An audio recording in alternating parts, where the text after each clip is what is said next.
रामचन्द्राय जनकराजचा मनोहराय मामकाभीष्टदाय मैदमङ्गलम् कोसलेसाय मन्दहासदासपोषणाय वासवादिविनुत सत्वरदमङ्गलम्। ఓం శ్రీ మహాగణాధిపతయే నమః. సరస్వత్యై నమః. శ్రీ గురుభ్యో నమః. హరి ఓం. శ్రీ సీతారామాభ్యాం నమః. వాల్మీకి మహర్షి విరచితమైన శ్రీమద్ రామాయణమునందలి బాలకాండమునందు 31వ సర్గము యథాతథ అనువాదము. విశ్వామిత్రుడు, రామలక్ష్మణులు, ఇతర మహర్షులు మిథిలకు బయలుదేరుట. మహావీరులైన రామలక్ష్మణులు విశ్వామిత్రుని యొక్క యజ్ఞకార్యమును నిర్విఘ్నంగా సఫలమనర్చి మిగుల సంతసించారు. అట్లు సంతుష్ట అంతరంగులై వారు ఆ రాత్రి హాయిగా అక్కడనే విశ్రాంతి తీసుకున్నారు. తెల్లవారిన పిమ్మట వారు ఉదయకాల స్నాన సంధ్యావందనాది క్రియలు ఆచరించారు. పిమ్మట ఆ ఇరువురు ఋషులతో కూడి విశ్వామిత్రుని వెంట నిలబడ్డారు. అగ్నిదేవుని వలె వెలుగొందుతున్న ఆ మునివరుని వారు అభివాదనం చేశారు. మృదుమధురముగా భాషించేటువంటి ఆ రామలక్ష్మణులు మహామునితో ఇలా పలుకుతూ ఉన్నారు ఇరువురు సోదరులు. ఓ మునీశ్వర, మేము నీ సేవకులం, ఎదుట నిలచి ఉన్నాం. ఇంకా ఏమి చేయవలనో ఆజ్ఞాపించండి. మీ ఆనతిని నేను తలదాలుస్తాను. ఆ చిన్నారి పలుకులు విని విశ్వామిత్రాది మహర్షులు పలుకుతున్నారు. ఓ నరోత్తమ, మిథిలానగర ప్రభువైన జనక మహారాజు ఒక యజ్ఞము చేయ సంకల్పించాడు. అతడు పరమధార్మికుడు. మనమందరం ఆ యజ్ఞాన్ని చూడడానికి వెళదాము రండి. ఓ నరశ్రేష్ఠ, నీవు కూడా తమ్మునితో కూడి మాతో రా. అక్కడ అద్భుతమైనటువంటి ఒక మహాధనస్సు ఉన్నది. దానిని నీవు కూడా చూడవచ్చు. ఆ ధనువు సాటి లేనటువంటి శక్తి కలిగిది, శత్రు భయంకరమైనటువంటిది, మిగుల తేజో విరాజితమైనటువంటిది. ఓ నరశ్రేష్ఠ, దానిని ఒక యజ్ఞ సభలో దేవతలు మిథిలాపతి అయినటువంటి దేవరాతునకు ఇచ్చారు. ఈ శివధనస్సును గంధర్వులు, అసురులు, రాక్షసులు, అంతేకాదు దేవతలు కూడా దీనిని ఎక్కుపెట్టలేరు. ఇక మానవుల సంగతి చెప్పవలెనా?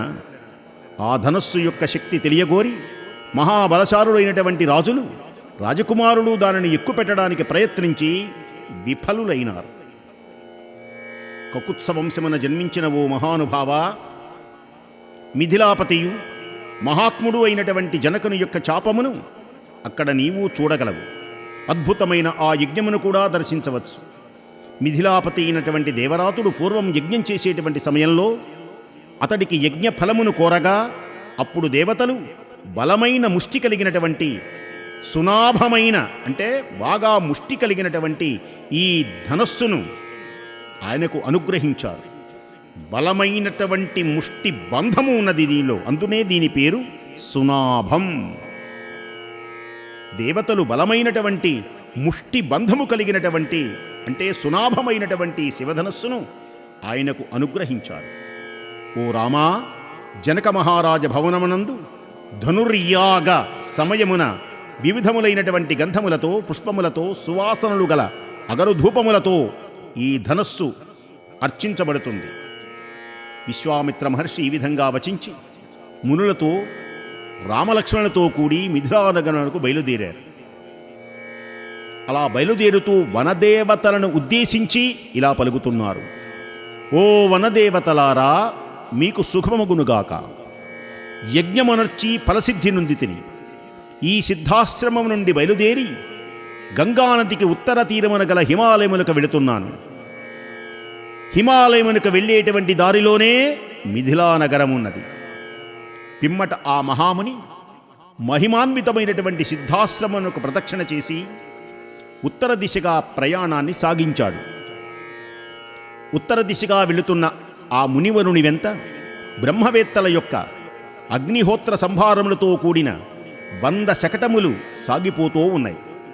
సిద్ధాశ్రమమునందు నివసిస్తున్నటువంటి మృగాలు, పక్షులు సైతం మహాత్ముడైన విశ్వామిత్ర మహామునిని అనుసరింపగా ఆయన వాటిని వెనకకు పంపివేశాడు. వారందరూ కొంత దూరం ప్రయాణింపగా సూర్యుడు అస్తమించేటువంటి సమయమైంది.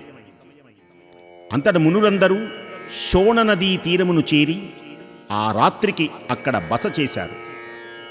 సూర్యుడు అస్తమిస్తూ ఉండగా శోణనద జలములలో స్నానము చేసి అగ్నికార్యములను పూర్తి చేశారు. అనంతరం తేజస్సాలి అయినటువంటి ఆ మునులు విశ్వామిత్రునితో కూడా ఆసీనులు అయి ఉన్నాడు.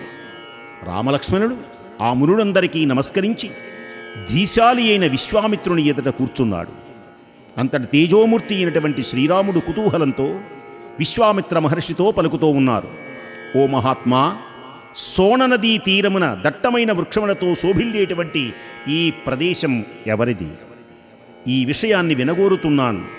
దయతో సవిస్తరంగా తెలియచేయండి.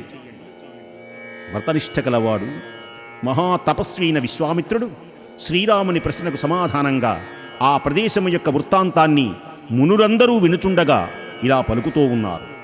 ఇది వాల్మీకి మహర్షి రచితమైన శ్రీమద్ వాల్మీకి రామాయణమునందలి బాలకాండమునందు 31వ సర్గము యథాతథ అనువాదము సమాప్తం.